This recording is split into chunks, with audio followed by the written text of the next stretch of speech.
i-share ko lang itong Dermovate ointment na ginagamit ko sa aking rashes.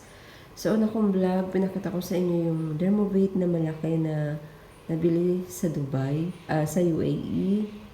Ngayon naman ito ay nabili naman dito lang sa Pilipinas sa Mercury Drug, 360 pesos. Tapos, ito yung lagi kong ginagamit sa rashes ko sa aking braso. Ayan, meron na naman kasi akong makati dyan. Ayan. Slight pa lang yung pagkakamot ko dyan, kaya hindi pa siya masyadong mapula.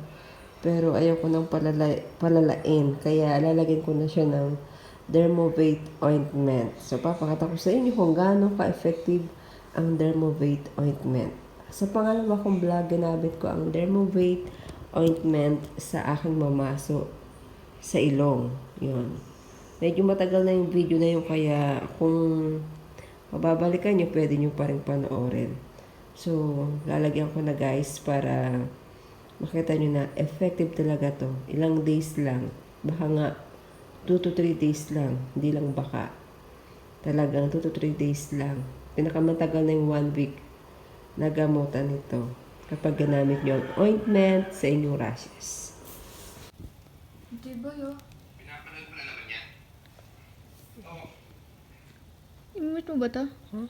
I-mute? Hindi. Pinarakit mo ko, ililibre kita ng paborito ko. First day. Balot. Ito. Anong galawin? I-mute mo na lang. Update sa aking skin. Kagabi lang yan, naglagay ako ng Dermovate dahil meron siyang konting rashes at makate. Pero ngayon, after 24 hours, wala nang kate. Yan, peklat na lang na konti. Diba? Hindi na siya inabot ng 2 to 3 days or 1 week.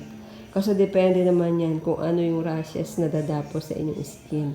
Like katulad ng mamaso, inabot yun ng 3 to 5 days. Medyo matagal-tagal. Pero yan, pagka konti pa lang yung kate ng inyong rashes, huwag nyo masyadong kamutin para hindi lumala. Tapos lagyan nyo na agad ng Dermovate ointment. Yan. O diba? See? Kinis? Yan. Kung may maitim-itim, natural lang yan sa skin. At saka, yung peklat nga, diba? So, that's it for today. Thanks for watching. Gamit na kayo ng ointment, Dermovate, para sa inyong skin. Dermovate, baka naman.